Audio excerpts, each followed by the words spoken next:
saya nak ajar anda satu zikir yang boleh kita amalkan, di mana kita baca zikir ini boleh menggantikan zikir-zikir yang dibaca hampir 2 jam. Inilah zikirnya. Subhanallah wa bihamdih, adada khalqih, wa ridha nafsih, wa zinata arshih, wa midada kalimatih. Zikir yang dibaca ini berat sangat-sangat timbangannya, boleh menggantikan zikir-zikir yang diamalkan selama 2 jam. Saya ulang lagi sekali. Subhanallah wa bihamdih, adada khalqih, wa ridha nafsih, wa zinata arshih, wa midada kalimatih. Ini maksudnya.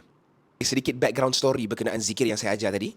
Zikir ini juga dikenali sebagai zikir Juwairiyah, yakni isteri kepada Nabi SAW.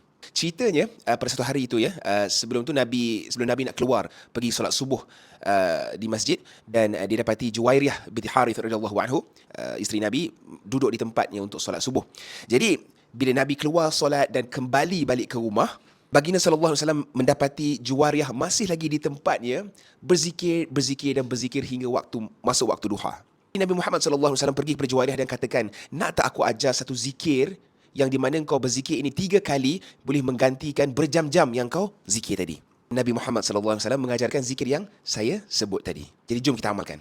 Anda belajar story ini, kalau ya komen subhanallah dan follow saya.